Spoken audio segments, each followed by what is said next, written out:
হয় নমস্কাৰ আসলতে আমাৰ ষ্টুডেন্ট টাইগিং ষ্টুডেন্ট লগে 82 ষ্টুডেন্ট আছিলে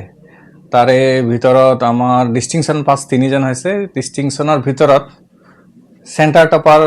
আমাৰ বিদ্যালয়ৰে হল আৰু সেকেন্ড সেন্টাৰ টপাৰ আমাৰ বিদ্যালয়ৰ হল আৰু খুব ভাল ৰিজাল্ট কৰিছে প্ৰত্যেক বছৰে ৰিজাল্ট আমাৰ জ্ঞানদীপ সিনিয়ৰ সেকেন্ডাৰী স্কুলৰ লৰাছলি সকলে আমাক গৌৰৱান্বিত কৰে ভাল ৰিজাল্ট কৰি এই বছৰো কৰিছে So, আজিকালি আমাৰ যেহেতু প্যাটাৰ্ন বিলাকো হলিনি হৈ গৈছে আমাৰ ডেসক্ৰিপটিভ টাইপ কোয়েশ্চনস থাকে আৰু এমসিকিউ কোয়েশ্চনস বিলাক থাকে গতিকে এটা ষ্টুডেন্টক বা যিকোনো ষ্টুডেন্ট যিসকলে এইচএসএলসি বা এইচএছত পঢ়ি আছে তেওঁলোকক এটাই কথা কব বিচাৰো যে বুক খৰচি মাৰি পঢ়িব লাগে আমাৰ টিচাৰসকলেও যেনেকে খৰচি মাৰি পঢ়ায় আগৰ নিচিনা মানে মেমৰি কৰি পঢ়া দিনবিলাক গল আৰু আমাৰ যিসকল উঠি অহা ছাত্ৰ ছাত্ৰী আছে অহা বছৰ যিসকলে এইচএসএলসি এক্সাম দিব তেওঁলোকক এইটোৱে কওঁ যে বুকৰ প্ৰতিটো পেজৰ সুগে কোনে ষ্টাডি কৰিব লাগে হাৰ্ড ওয়াৰ্ক আৰু ডেডিকেশনৰ হৈতে প্ৰিপাৰেচন কৰিব লাগে নিশ্চয় ৰিজাল্ট ভাল হ'ব সব আমাৰ স্কুলত যথেষ্টখিনি ছাত্ৰ ছাত্ৰী আছে তাৰে ভিতৰত প্ৰায় 60 ঊৰ্ধৰ ছাত্ৰ ছাত্ৰীক আমি বিনামূলীয়াকৈ পঢ়াই আছো আমি মানে আসলতে এইটো এটা সমাজ সেৱা হয় বিদ্যালয় এখন যেহেতু চলাইছো যদিও প্ৰাইভেট আমাৰ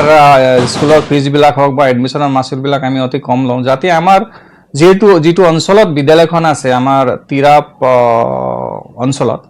ইয়াত প্ৰায় অভিভাৱকৰ হিমিত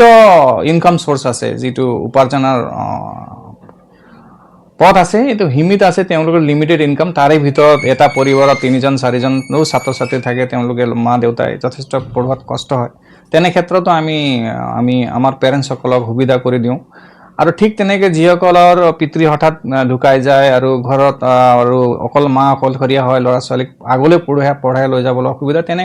ক্ষেত্ৰত আমি ছাত্ৰ বা ছাত্ৰীৰ সম্পূৰ্ণ বিনামূলীয়াকৈ দশমমান শ্ৰেণীলৈকে পঢ়াৰ আমাৰ স্কুল জ্ঞানদীপ ন্যাস বুলি এখন ন্যাস আছে এটা ট্ৰাষ্ট আছে সেই ট্ৰাষ্টৰ যোগেদি তেওঁলোকক বিনামূলীয়াকৈ আমি পঢ়ুৱাওঁ আৰু এই ক্ষেত্ৰত আমাৰ যেটো স্থানীয় ব্যক্তিসকল আছে আমাৰ বিশেষ তেখেতসকলৰ ফালৰ পৰা অৰিহণা পাওঁ আমাৰ বিদ্যালয়ে তেখেতসকলৰ ফালৰ পৰা অনুদান দিয়ে যথেষ্ট সহায় সহযোগ কৰে তেনে ক্ষেত্ৰত আমি আৰু উৎসাহ পাওঁ আৰু বেছি সংখ্যক ষ্টুডেণ্টক আমি এই সুবিধাটো প্ৰদান কৰিবলৈ সক্ষম হৈ গৈ আছো